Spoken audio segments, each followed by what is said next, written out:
Hello बच्चों, आज की क्लास में हम इंटरोगेटिव सेंटेंस में और भी कुछ एग्जांपल देखेंगे कि अगर उस तरह के इंटरोगेटिव सेंटेंस आते हैं तो इनडायरेक्ट स्पीच में हम कैसे बदलेंगे। कई बार ऐसा होता है कि कोई इंटरोगेटिव सेंटेंस दिया गया और फिर उनके जवाब में आता है आई सेड या सब्जेक्ट प्लस सेड और फिर आता है यस या नो। यानी कि इंटरोगेटिव सेंटेंस के जवाब में अगर यस या नो दिया है तो फिर ऐसे वाक्य को कैसे करेंगे जरा देखिएगा। सबसे पहले तो हम इसको बदलते हैं, इसको तो जरा यहां देखेंगे, सेकंड पर्सन है, जरा देखिएगा सेकंड पर्सन है, ऑब्जेक्ट की जरूरत पड़ेगी। सेकंड पर्सन है तो ऑब्जेक्ट मानना पड़ेगा ना, लेकिन यहाँ पे जो जवाब दे रहा है वही से ऑब्जेक्ट है। ध्यान दीजिएगा कि जो जवाब दे रहा है वही क्या है, ऑब्जेक्ट है। यानी कि यहाँ पर इसी को हम ऑब्जेक्ट बना देंगे। समझ में आ रहा है, यही बनेगा यहाँ पर ऑब्जेक्ट। यानी आई को ही, यानी कि यहां पे देखिएगा ये क्या कर रहा है, रवि से, रवि ने कहा कि do you go to school. Ravi ने कहा कि क्या तुम स्कूल जाते हो। आई सेड, तो मैंने कहा यस, मैंने कहा हाँ। अच्छा, रवि ने कहा कि क्या तुम स्कूल जाते हो, अब मैंने कहा हाँ। इसका मतलब मैंने क्यों हाँ कहा, इसका मतलब कि वो सवाल मुझसे पूछा गया। समझ में आ गया। और जिससे पूछा गया वही क्या है, ऑब्जेक्ट है। जिसे कहा गया, जिसे पूछा गया वही क्या है, ऑब्जेक्ट है। समझ में आ रहा है। कह रहा है कि रवि ने कहा कि क्या तुम स्कूल जाते हो, अब मैंने कहा हाँ। तो रवि ने जब कहा तो मैंने जवाब क्यों दिया, क्योंकि इसका मतलब ये हुआ कि रवि ने मुझसे ही सवाल किया है, यानी मैं ही ऑब्जेक्ट हूं। यानी कि अगर इंटरोगेटिव सेंटेंस का जवाब यस या नो में दिया गया है तो जो जवाब दे रहा है वही क्या है, वही ऑब्जेक्ट है। समझ में आ गया। तो यहाँ पे आई को ही ऑब्जेक्ट हम बना देंगे। यहाँ पे जो जवाब देगा वही ऑब्जेक्ट होगा। तो यहाँ पे लिखेंगे Ravi asked, Ravi asked me।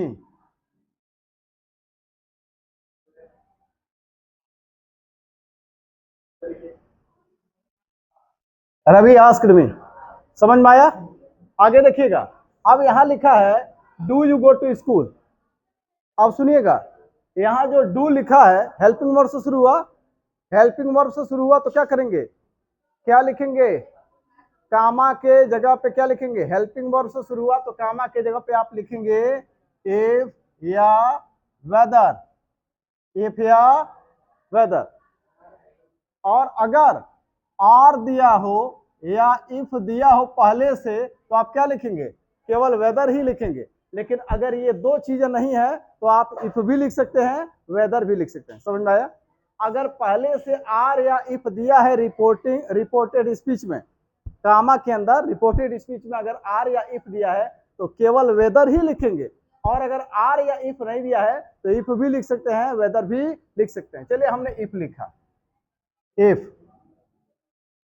अब हम क्या करेंगे, हेल्पिंग वर्ब का क्या करते हैं, हेल्पिंग वर्ब को लाते हैं सब्जेक्ट के बाद।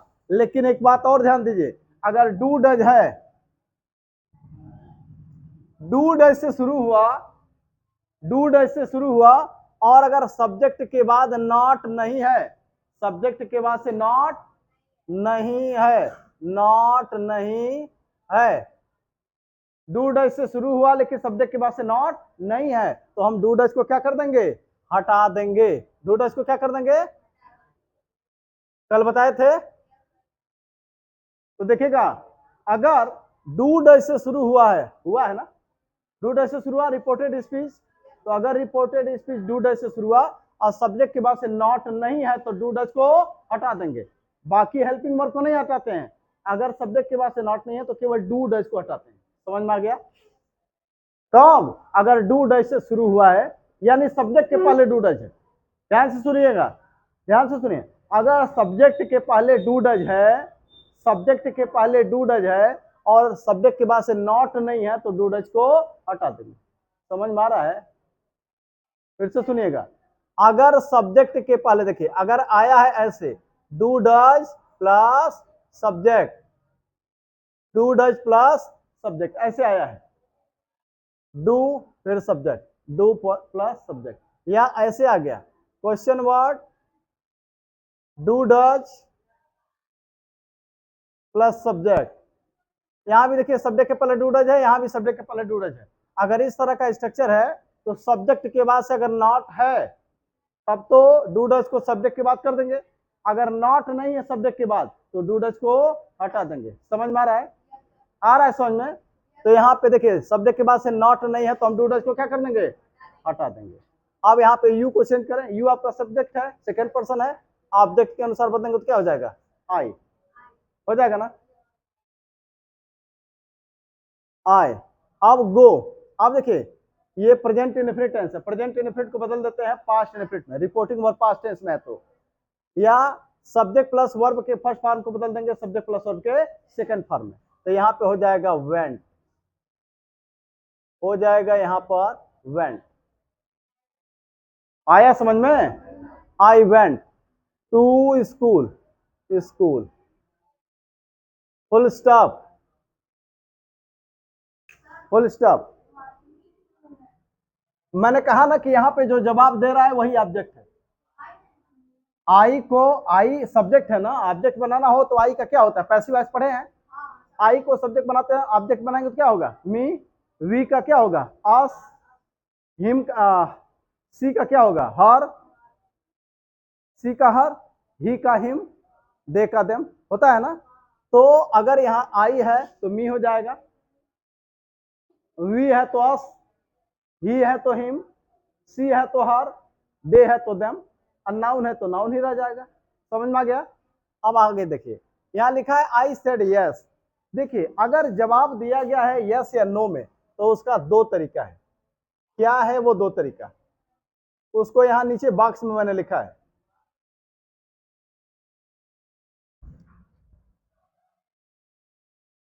इसको मैंने यहाँ बॉक्स में लिखा है क्या, subject plus replied in affirmative, अगर यस दिया है तो अफर्मेटिव और नो दिया है तो नेगेटिव। जरा देखिएगा यहाँ लिखा मैंने आई, सब्जेक्ट हो गया है ना, अब लिखते हैं रिप्लाइड, रिप्लाइड, आई रिप्लाइड, फिर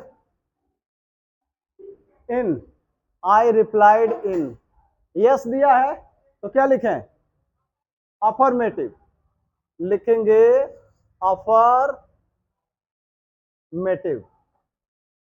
और अगर यहां नो होता तो क्या लिखते, अगर नो होता तो क्या लिखते यहां पर, नेगेटिव, अगर यहां नो होता तो क्या लिखते, नेगेटिव। समझ में आ रहा है? अगर यस या नो में जवाब दिया है तो लिखेंगे subject plus replied in affirmative, replied in negative. समझ में आया कि नहीं? अगर यहाँ यस दिया है रिप्लाइड इन तो लिखेंगे ही रिप्लाइड इन अफर्मेटिव, अगर यहाँ नो होता तो लिखते रिप्लाइड इन नेगेटिव। समझ में आया? अच्छा इसको बनाने का एक और तरीका है, इसको बनाने का एक और तरीका है क्या, जरा देखिएगा आप यहां लिखिए I said, I said, I said, ये भी तो एक देखिएगा, ये भी तो डायरेक्ट स्पीच में है, ये आपका क्या है, रिपोर्टिंग वर्ब और रिपोर्टिंग स्पीच, ये क्या है, रिपोर्टेड स्पीच, इसके लिए भी रूल वही है। तो अब देखिए ये तो अफर्मेटिव में दिख रहा है तो यहाँ पे लिखेंगे दैट, क्या लिखा है मैंने यहाँ पे देखिएगा, subject plus said that, subject plus said that लिखा ना। अब उसके बाद क्या करना है, सब्जेक्ट प्लस हेल्पिंग वर्ब, किसका हेल्पिंग वर्ब, ये सब्जेक्ट प्लस हेल्पिंग वर्ब, इसका हेल्पिंग वर्ब क्या देखिएगा, ये किस टेंस में है, पास्ट इंडेफिनिट का हेल्पिंग वर्ब क्या होता है, डिड। अब प्रेजेंट इंडेफिनिट का हेल्पिंग वर्ब क्या होता है, डू डज, होता है ना। तो यहाँ पे आप लिखेंगे यही सब्जेक्ट, यही सब्जेक्ट और प्लस इसका हेल्पिंग वर्ब, यानी कि ये सब्जेक्ट है आई डिड, तो यही आई डिड आप यहाँ पे लिख देंगे, आई डिड, ये I said that I did. समझ में आया है? और अगर ये प्रेजेंट इंडेफिनिट होता तो क्या लिखते, आई डू, अगर यहां आई वुड होता तो यहां लिखते आई वुड। समझ में आया है? आप अगर नेगेटिव होता तो यहां नॉट भी लगा देते, अगर नेगेटिव होता तो यहां नॉट भी लगा देते, आगे वाले में करेंगे, ठीक है। ये समझ में आया है? ये आपके लिए आसान है, I replied in affirmative, I replied in negative, लेकिन ये भी तरीका आपको जानना चाहिए।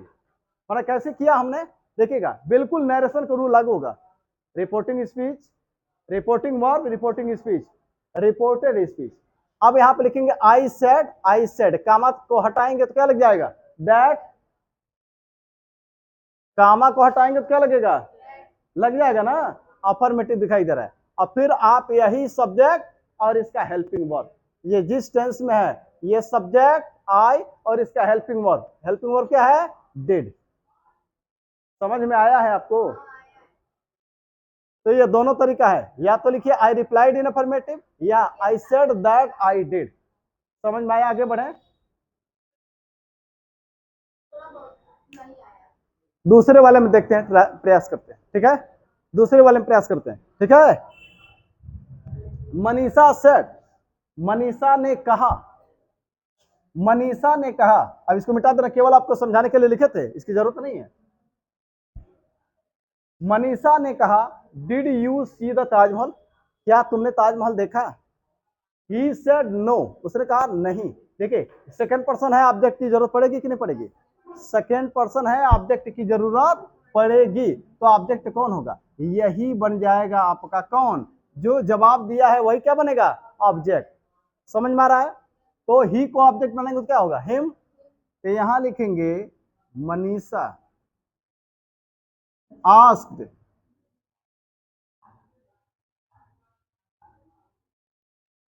Manisha asked him. समझ में आया? Manisha asked him. अब देखिएगा डिड से शुरू है, हेल्पिंग वर्ब से, क्या लिखना चाहिए यहाँ पे भाई, हेल्पिंग वर्ब से शुरू हुआ तो कामा की जगह पे क्या लिखना चाहिए, इफ या वेदर। अगर इफ पहले से मौजूद होता रिपोर्टिंग स्पीच में, इफ या आर, इफ या आर, अगर इनमें से कोई एक मौजूद होता तो केवल वेदर ही लिखते, लेकिन ये दोनों नहीं है तो हम इफ भी लिख सकते हैं, वेदर भी लिख सकते हैं। चलिए हमने इफ लिखा, यहां तक समझ में आया कि नहीं? अब देखिए हेल्पिंग वर्ब को कहां ले जाएंगे, सब्जेक्ट के बाद, तो यहां पे ले आएंगे तो डिड हो जाएगा। अच्छा, यू आपका सब्जेक्ट है, सेकंड पर्सन को ऑब्जेक्ट के अनुसार, तो यहाँ पे हो जाएगा क्या, ही। इसमें कोई दिक्कत, कोई संदेह नहीं। अब आप बताइए ये कौन सा टेंस दिख रहा है, पास्ट इंडेफिनिट। पास्ट इंडेफिनिट को बदलते हैं पास्ट परफेक्ट में, यानी कि डिड को किस में बदल देते हैं, हेल्पिंग वर्ब डिड है तो had plus third form, helping verb did है तो क्या हो जाएगा, हैड प्लस थर्ड फॉर्म। तो यहाँ पे लिखेंगे हैड, और हैड के साथ वर्ब का थर्ड फॉर्म होता है। समझ में आया? अब यहाँ पे लिखना है द ताजमहल, लिखा हमने द ताज महल। समझ में आया कि नहीं? अब देखिएगा यहां पे जवाब दिया गया है यस या नो में, यस या नो में जवाब दिया गया, तो कैसे बनाएंगे जरा देखिएगा। पहला तरीका सब्जेक्ट सब्जेक्ट, तो हमने यहां पे लिखा है ही, फुल स्टॉप दे दीजिए यहाँ पे, या तो एंड से जोड़ दीजिए, या तो एंड से इस वाक्य को भी जोड़ दीजिए, आने तो यहाँ फुल स्टॉप लगा के फिर से नए सिरे से लिखिए आप, ठीक है। तो मैंने लिखा subject plus replied in, replied in. अब नो है तो क्या लिखना है, निगेटिव, रिप्लाइड इन निगेटिव। तो ये वाला थोड़ा सा आपके लिए आसान दिखता है ना। चलिए एक और तरीका है, क्या, सब्जेक्ट सेड दैट, सब्जेक्ट देखिए रिपोर्टिंग वर्ब रिपोर्टिंग स्पीच, कामा इन्वर्टेड कामा की जगह पे दैट। तो यहां पे मैंने लिखा ही या आर करके, he said, comma inverted comma की जगह पे दैट, हुआ ना, ही सेड दैट। अब आपको क्या करना है देखिएगा, सब्जेक्ट प्लस हेल्पिंग वर्ब, कौन सा सब्जेक्ट, ये वाला सब्जेक्ट और हेल्पिंग वर्ब। यहां तो सीधा सीधा हेल्पिंग वर्ब दिया है, तो यहां तो हेल्पिंग वर्ब नहीं दिया था, लेकिन पास्ट इंडेफिनिट था तो पास्ट इंडेफिनिट का हेल्पिंग वर्ब डिड। अब प्रेजेंट इंडेफिनिट दिया है तो उसका हेल्पिंग वर्ब डू डज।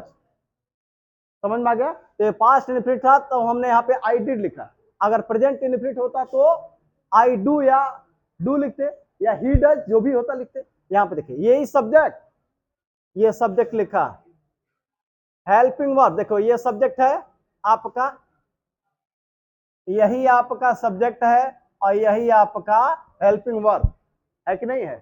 तो यहाँ पे लिखेंगे हेल्पिंग वर्ब यानी कि हैड, लेकिन ये ध्यान रहे नो दिया है तो क्या और जुड़ना चाहिए, नॉट। नो है तो क्या जुड़ेगा, नॉट। समझ में आए क्या चीज, यहां पे नो होता तो नॉट जोड़ते, यस दिया है तो नॉट नहीं जोड़ेंगे। नो का मतलब नहीं, ठीक है। तो नो अगर होता है यहाँ पे तो यहाँ भी नॉट जोड़े होते, नहीं, केवल सब्जेक्ट प्लस हेल्पिंग वर्ब। और नो है तो subject plus helping verb plus not. समझ में आया, नॉट का मतलब निगेटिव बनाना है उसको, आया है समझ में। आगे बढ़ जाए, चलिए ये तो हो गया, ये आपको समझाने के लिए लिखा था मैंने। तो दो तरीका, ही रिप्लाइड इन नेगेटिव या he said that he had not. समझ में आया। आगे अब हम इसको भी मिटा दें, अच्छा चलिए इसको रहने दीजिए। अगला सेंटेंस देखिएगा, अगला सेंटेंस लिखा है he said mother shall I go to cinema. He said उसने कहा, मदर माँ, शैल आई गो टू सिनेमा, क्या मैं सिनेमा जाऊंगा। एक बात बताइए, सिनेमा मुझे जाना है, सिनेमा मुझे जाना है तो मैं माँ से क्यों कह रहा हूं, या तो अनुमति ले रहा हूं या तो सलाह ले रहा हूं।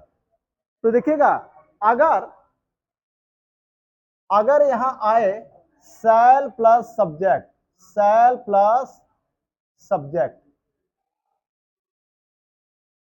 अगर ये स्ट्रक्चर है या इसके पहले क्वेश्चन वर्ड भी दिया हो, माना सब्जेक्ट के पहले शैल दिया हो, सब्जेक्ट के पहले शैल दिया हो, अनुमति लिया जाए या सलाह लिया जाए, तो वहां पे शैल को, अभी देखिए अभी तक हम क्या बता रहे थे, अभी तक मैंने बताया कि शैल विल को किस में बदलेंगे, वुड में। मैंने कहा कि शैल विल को बदलेंगे किस में, वुड में। देखिए यहां पे देखिएगा, अगर शैल आया है सब्जेक्ट के पहले और अगर अनुमति ली गई है, सलाह लिया गया है, तो शैल को बदलेंगे किस में, शुड में। शैल को किस में बदलेंगे, शुड में।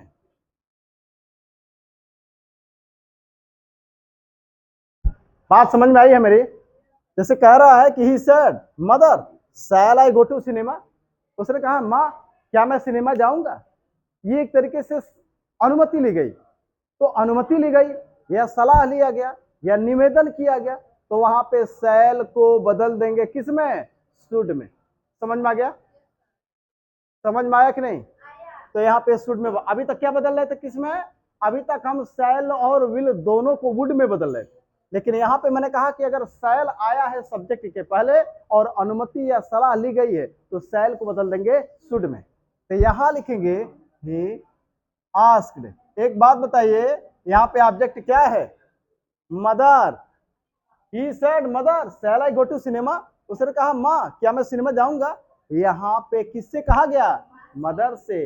यही क्या है, ऑब्जेक्ट है। ये तो बताया है आपको, नाउन प्लस कामा शुरू में, लास्ट में कामा प्लस नाउन अगर है तो वो क्या हो जाएगा, ऑब्जेक्ट बन जाएगा। समझ में आया। तो लिखेंगे he asked the mother, he asked mother. आगे बढ़े, अब देखिएगा, अब ये शुरू किससे हो रहा है, हेल्पिंग वर्ब से। हेल्पिंग वर्ब से शुरू होगा तो क्या लिखेंगे, इफ या वेदर। क्या लिखेंगे, इफ या वेदर। हेल्पिंग वर्ब से शुरू हुआ तो कामा की जगह पे क्या होगा, इफ या वेदर। तो यहाँ पे लिखा मैंने इफ, शैल कहाँ चला जाएगा, सब्जेक्ट के बाद, हो जाएगा ना। अब आई को चेंज करें, आई फर्स्ट पर्सन सब्जेक्ट के अनुसार हो जाएगा ही, और शैल विल को बदल, शैल को बदल दिया हमने किस में, शुड में।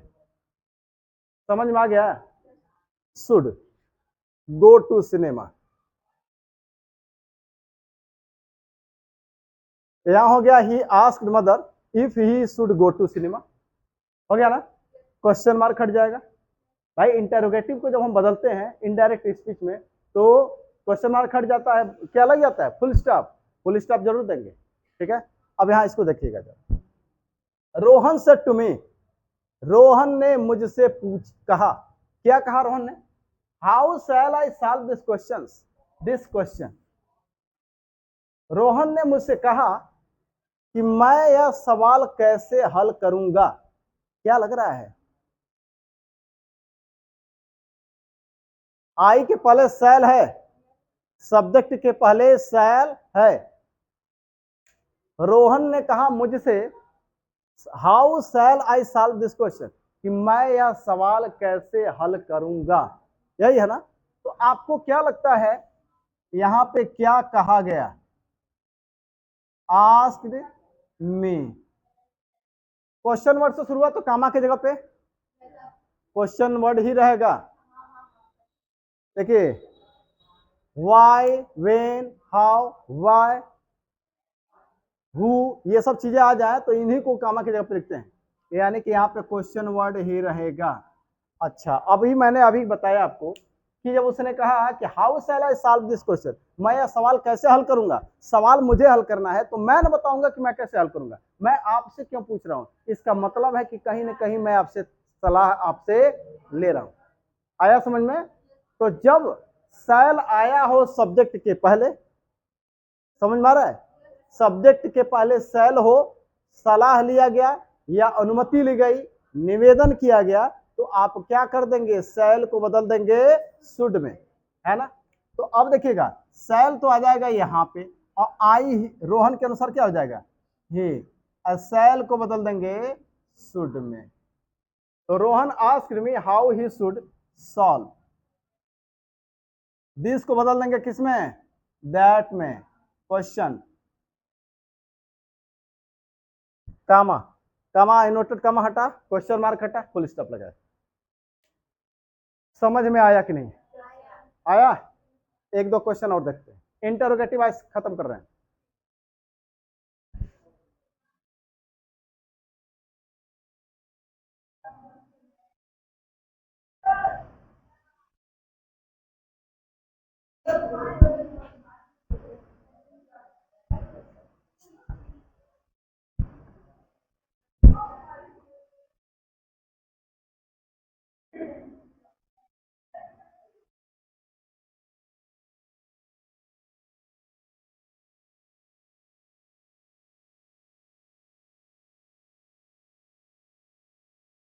देखिएगा, यहां लिखा है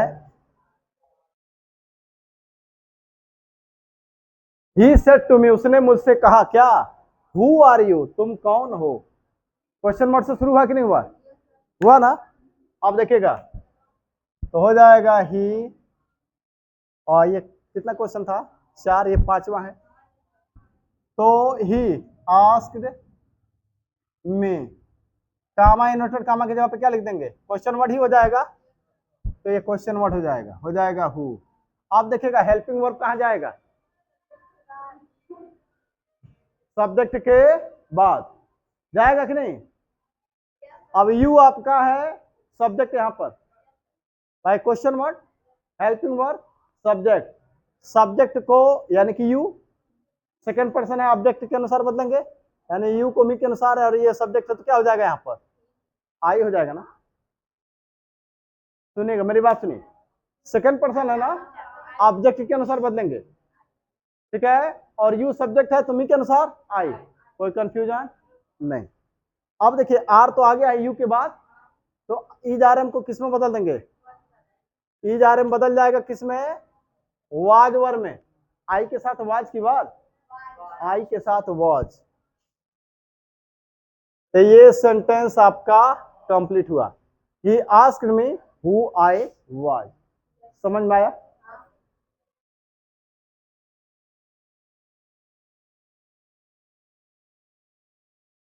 चलिए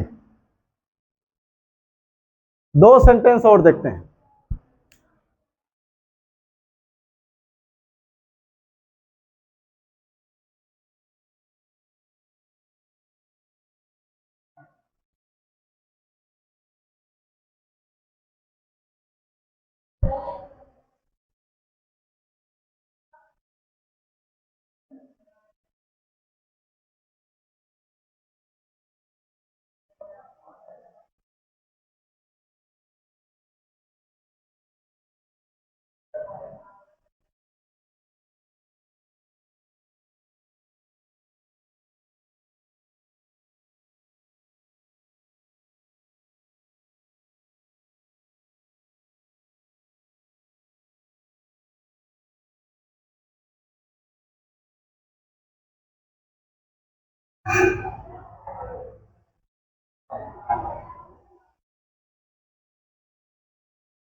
देखिएगा, अब यहां लिखा है said to me sir I want your help. आपको एक बात बताइए, ये तो अफर्मेटिव है, किससे शुरू हुआ? सब्जेक्ट से। किससे शुरू हुआ? अफर्मेटिव। तो कामा इन्वर्टेड कामा की जगह पर दैट, सेड को टोल्ड में, यह शुरू हुआ किससे? हेल्पिंग वर्ब से। किसमें बदलेंगे? कौन सा सेंटेंस? इंटरोगेटिव। तो हेल्पिंग वर्ब से शुरू हुआ इफ या वेदर। समझ में आया? अब आपको एक चीज बताना है, अगर रिपोर्टेड स्पीच में कोई सम्मान सूचक शब्द है, सम्मान सूचक, sir, madam, your highness, your excellency, your majesty, your majesty मतलब महाशय, महोदय, महाराज, योर हाइनेस ये भी वही है, योर हाइनेस, योर एक्सीलेंसी, ये ज्यादातर पे जो अंग्रेज होते थे ना, वो राजा महाराजाओं के लिए ये शब्द यूज करते थे। राजाओं के लिए योर हाइनेस, योर एक्सीलेंसी, ये सारी चीजें यूज करते थे। समझ में आ रहा है? तो अगर sir, madam, your highness, your excellency, your majesty, अगर इस तरह के सम्मान सूचक शब्द आए, मैंने क्या कहा? अगर इस तरह के सम्मान सूचक शब्द आए, sir, madam, your majesty, your highness, your excellency, और भी कोई सम्मान सूचक शब्द है, तो आपको रिपोर्टिंग वर्ब के पहले एक शब्द लिखना है। जानते हैं क्या? रेस्पेक्टफुल्ली। रेस्पेक्टफुल्ली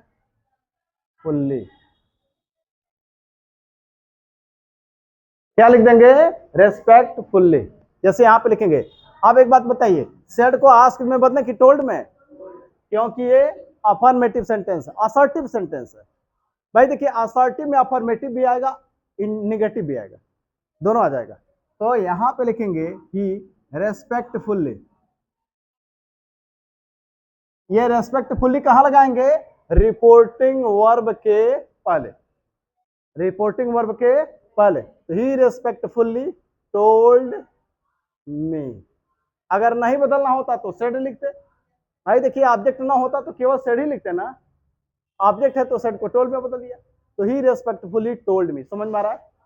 कामा इन्वर्टेड कामा की जगह पे that. I first person subject के अनुसार ही, subject plus first form, present indefinite, present indefinite को बदलेंगे पास्ट इंडेफिनिट में, यानी सब्जेक्ट प्लस वर्ब के फर्स्ट फॉर्म को सब्जेक्ट प्लस वर्ब के सेकंड फॉर्म में, तो हो जाएगा ही वांटेड। योर, योर आपका सेकंड पर्सन ऑब्जेक्ट के अनुसार, मी के अनुसार माय, हेल्प, कंप्लीट। आगे बढ़े।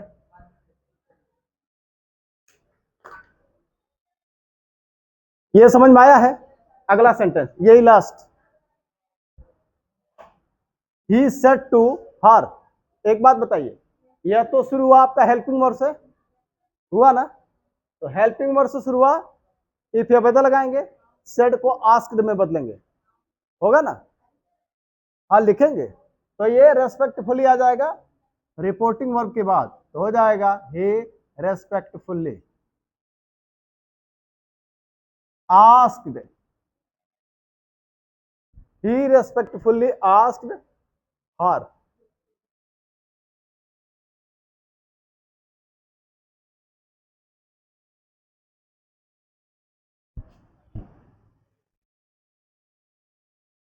ही रेस्पेक्टफुली आस्क्ड हर। समझ में आ रहा है? इंटरोगेटिव है तो सेट को बदलेंगे आस्क्ड में। रेस्पेक्टफुली लगा दिया कहां पे? हाँ देखिएगा, ये सर, मैडम, ये सारे शब्द हट जाएंगे। Sir, madam, your majesty, your excellency, your highness, इन सारे सम्मान सूचक शब्द को हटा देंगे और इनके जगह पे क्या जोड़ देंगे? रेस्पेक्टफुली जोड़ देंगे रिपोर्टिंग वर्ब के पहले। समझ में आया मेरी बात? चलिए आगे बढ़ते हैं। अब यहाँ पे देखिए, मैडम तो हट जाएगा, यहाँ सर को हटाए, यहाँ मैडम को हटाए, है ना?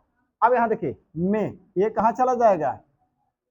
सब्जेक्ट के बाद, होगा ना? अच्छा, हेल्पिंग वर्ब से शुरू हुआ तो क्या लिखेंगे यहाँ पे?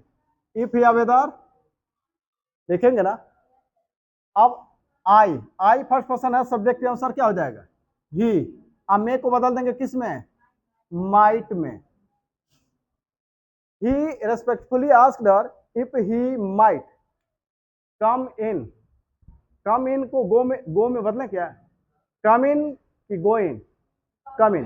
कम इन ही रहने दिया जाए, तो ही माइट कम इन। कम को गो में बदलते हैं, लेकिन मेरे ख्याल से यहाँ पे कम को कम ही रहने देना चाहिए, गो में नहीं बदलना चाहिए, सुटेबल होगा। तो he respectfully asked her if he might come इन।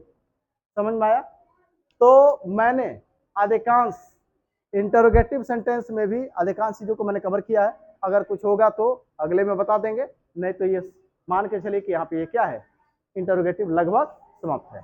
तो आज के लिए इतना ही।